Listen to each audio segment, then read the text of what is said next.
Well, hello there everybody, and welcome back to my playthrough of Sonic Adventure. Last time we went through Twinkle Park in an attempt to find Amy, and well, that didn't go too well, so now we're going right back out to continue our search. Well, that's weird. A random card just kind of spawned in the world. That's something. But if we come over here, if not get caught in a fire hydrant, if we come over here and grab said mysterious key card, it's an employee card, and we can use it to get into a building, specifically this building. And, well, we come in this building and go through either one of these two doors. If I can get up, go through any of these two doors. It doesn't matter, because it takes you to my all-time favorite level in the entire game.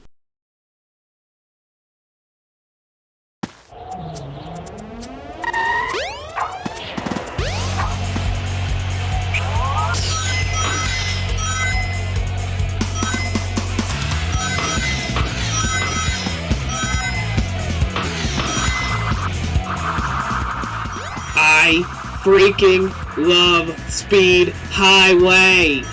I don't know what it is about this level, but the music, the level design, everything about it, I just love it!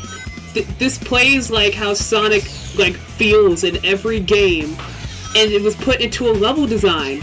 And the music!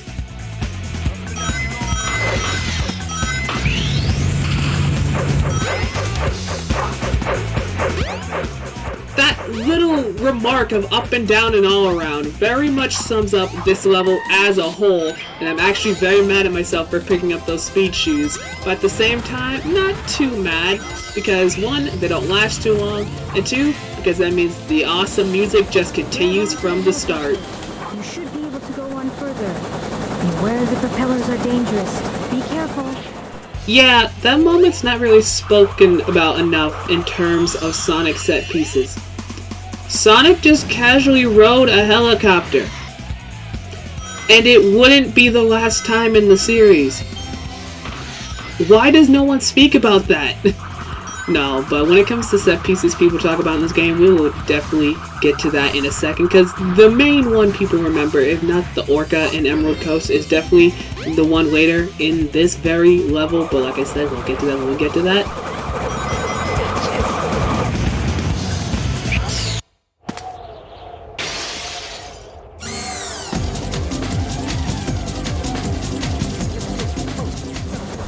Yep. Sonic the Hedgehog is running down a building! That is awesome! So, this is probably the main highlight people can remember the most about Speed Highway, and very fitting, especially when we get to later games, especially Sonic Generations, which is later on down the line in playthroughs. That moment will be once again replicated, and something about it. It's just the feeling of running down a building, crashing through glass at top speed. You finally feel like you have the speed Sonic's been depicted having for years, and it's finally realized. I think that's the main thing people never appreciated about 3D Sonic, and it's still something people tend to not really appreciate. It's the fact that in a 3D space, you finally get to feel like Sonic has really fast speed. He's not just described as being really fast, he just finally gets to be fast. As for this last section of the level, I'm pretty sure this music is once again from Sonic 3D Blast. I'm not too sure on that, but I don't know, it's just something about it feels 3D Blast to me. But with that being said, here's the classic bell tower that will drop rings, which I'm pretty sure is another challenge mission in this game, something to do with that clock tower, but that's the point, because we are now at the end of the level. And I'm really sad to see Speed Highway go. I don't know why, but just in my mind, after this, Sonic's stages just kind of go downhill. It's a weird thing. Yeah, I mean, I know. Don't take my word for it.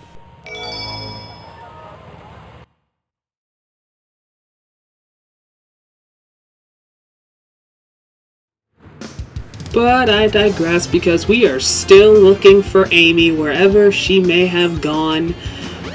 Which means we pretty much went through a level for no reason, because I'm pretty sure they just kind of forgot about that subplot in the middle there. But we're gonna come back over here and get right back on track. Don't you worry. But first, we're gonna have to talk to the disembodied voice. She should still be in this city. Well, considering I looked over the entire city and she's nowhere to be found, that would only mean she's over by the casino area, which would be dumb because I swear we looked here already. Amy? Oh man, where can she be? Ah! Sonic! Help! I'll cut him off at the Mystic Ruins.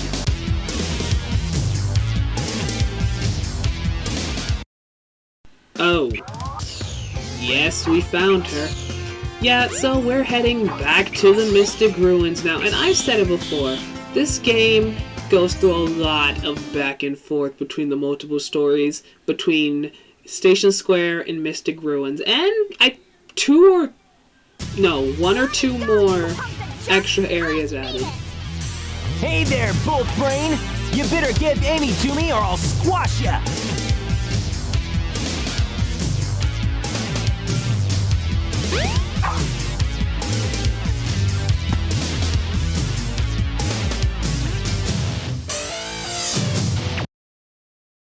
Hey, what's happening here?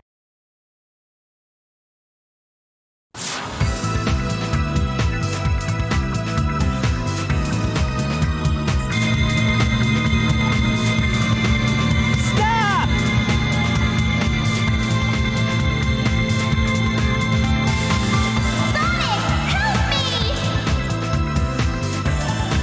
Shoot!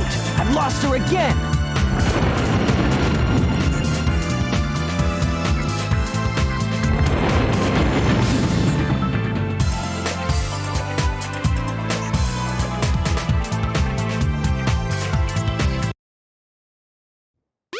Jesus Christ, this is giving Mario chasing after Princess Peach a run for their money.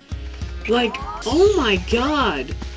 Also, realistically, there was nothing stopping Sonic from chasing down Amy. But anyway, we're back in this little cave, and if you remember the last time we were here, there was a door down here that was closed shut. And now it's open. Wonder what that's about.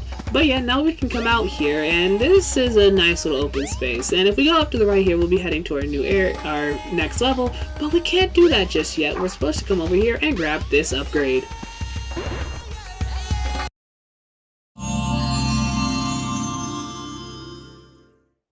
This is the ancient light.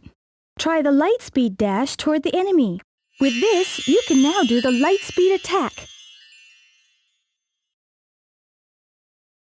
Yep, it's just a light attack upgrade. Kind of boring. But what's not boring is if we come over here, there's this altar here with something that looks oddly familiar. If you remember from Sonic 3, we come all the way up these stairs. That's the Master Emerald. And it's looking like someone took a giant bite out of it. Yeah, that's because it's in pieces. This is actually a part of the story that links back to Knuckles' story. Knuckles' whole thing is he's looking for pieces of the Master Emerald after it breaks. And I'm going to go more into that when we inevitably play Knuckles' story, because like I said before, I am going to, in some way, shape, or form, do every story in this game, meaning I don't know if it's going to be like full-on playthroughs like this, or if it's going to be like quick little run-throughs, but we'll get to those when we get to those. Don't you worry, I will be doing a full playthrough of the last story though, so don't worry about that. But anyway, we use our new upgrade, and we get to try that little monkey in the cage there, and we can lead us to our next level, Red Mountain. Oh boy, I don't like this level.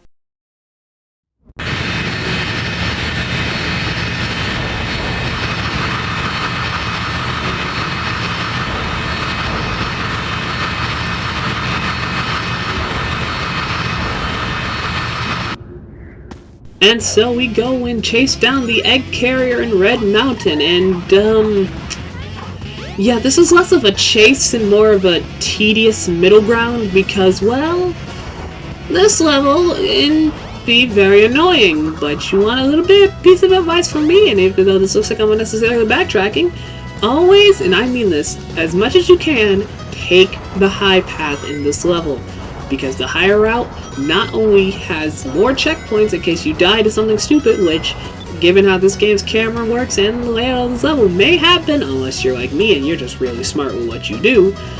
you need the checkpoints so you can go right back to where you were like nothing ever happened. But no, real reason I'm saying take the high path is because it's basically the easier bit of the level. Because you take the high grounds, there are less enemies to fight, and you're progressing through the level a lot quicker than if you just took the linear path that you saw directly in front of you. That's not something I've really talked about in this playthrough much so far, but the levels do give you a fair amount of exploration you can go through, which makes progressing the levels not easier, but it feels more worthwhile. And I guess in the original Sonic games, you had a little bit of exploration you can go through. Like, you didn't have to follow the exact path given to you in Marble Garden Zone and in Sonic 3. Or Marble Zone in Sonic 1. In that one, you can more or less either go on top of the level, or you could go through the dangerous lava, which I guess only really applies to Act 2. In Act 1, you're kind of forced into the lava, but that's besides the point. Yeah, this game does reward exploration a little bit more than other Sonic games, and that is even involving future Sonic games that now we will look at, but others that I won't even play. I think one day I'll make a video about Sonic games I won't do full playthroughs on, but yeah, no, you'll see in later playthroughs and some of the playthroughs I've already done that exploration wasn't really taken into account, and that's because it's nothing really there to explore.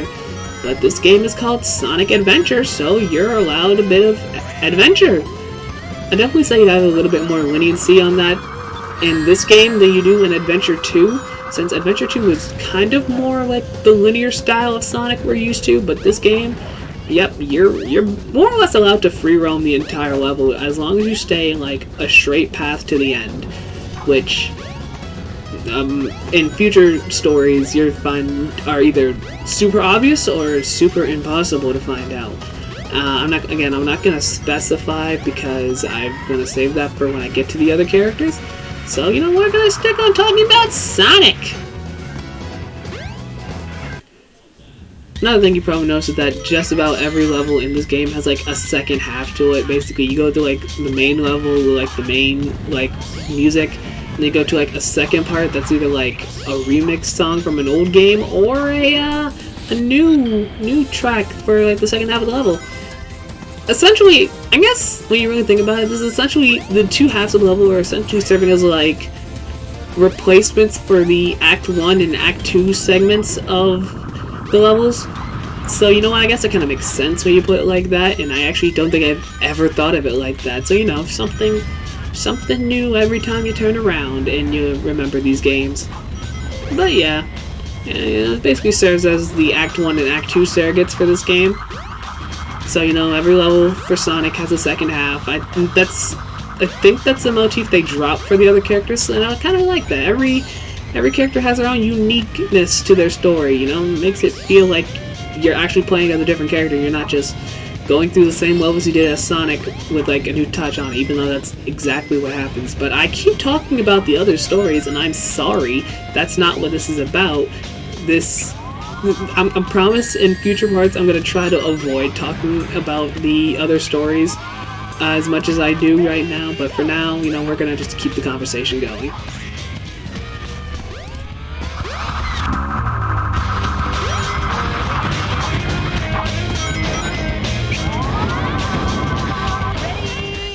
I actually really like the music track that's playing right now for this level. It's, it fits, I feel like this fits the level of Red Mountain more than like the initial track we went in with. I don't know, that's just how it feels. This level has like a very Indiana Jones-esque like flair to it, you know, with all like the traps all over the place that you can easily just kind of run through like they're not even there. But, you know, now we're at the end of the stage, so, you know, conversation over. We get to move on to, no, I won't lie to you and say better levels, but we'll move on.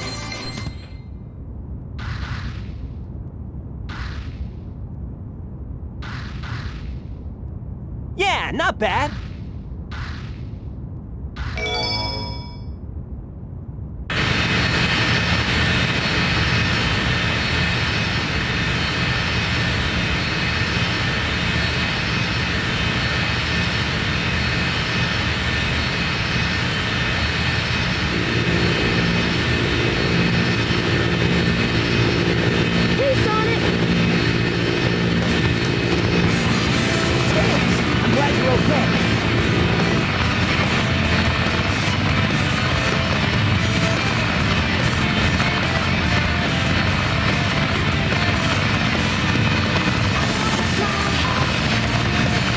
and roll, champ. Let's go! Roger.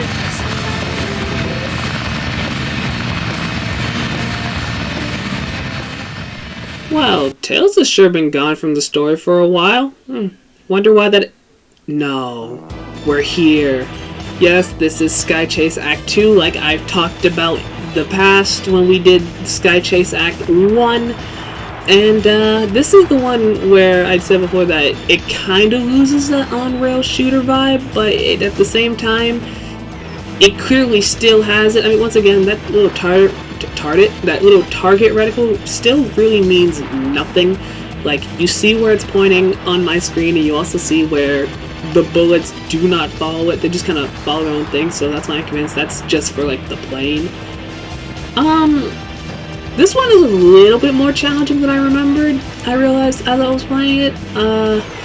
You can actually get hit pretty easily in this level, and you'll see how later in just a few minutes. But for now, this is very reminiscent of the first one. You know, you're just kind of moving around, trying to avoid random like attacks and stuff, not take any damage. And no, I was gonna say you have to be a little bit more strategic, but no, as you can see, you can very much still just spam the gun and just kind of wait till the enemies fly into the gunfire, which it's not as frequent as the first time, but it's still pretty frequent, and it's kind of funny when you think about it. Eggman has like this like advanced robotic force made to like have dogfights with Sonic's plane, and Tails comes in and puts a machine gun on it and just kind of sprays it. Transforming now!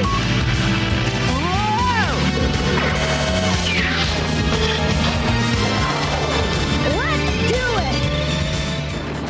it! Well then, apparently the plane has an attack mode now. That's something that I feel like it should have always had since Tails met Sonic, you know?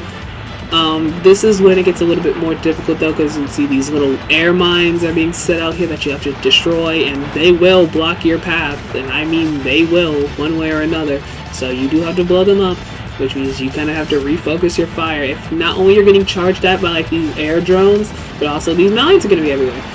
Now, I'm going to be honest, the game is pretty generous with the damage you take in the Sky Chase levels, like, because you'll see later, I'll take a little bit of damage, but it's not like anything too major. It's like, it's not something I have to worry about, oh no, I'm gonna die in Sky Chase and have to do the whole thing over again, which by the way would be the case if I were to have died. I would have to do this whole section from the beginning all over again, and the only reason I know that is because I remember playing this game on my cousin's GameCube, and I suffered with this because I had no idea what I was doing.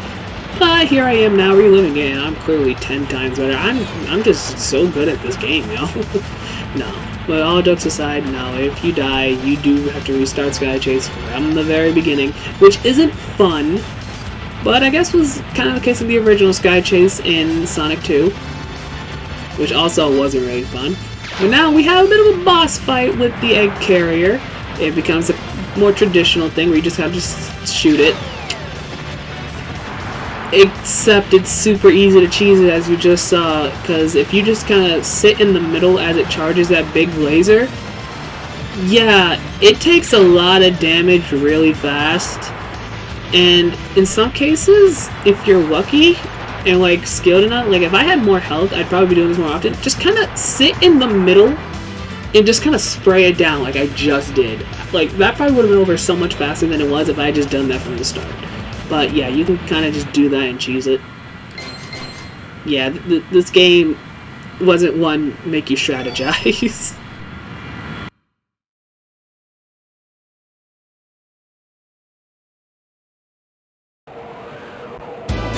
Alrighty, we're in! We gotta land on the egg carrier. Whoops. I forgot something. What's that? There's no landing gear in this mode. What?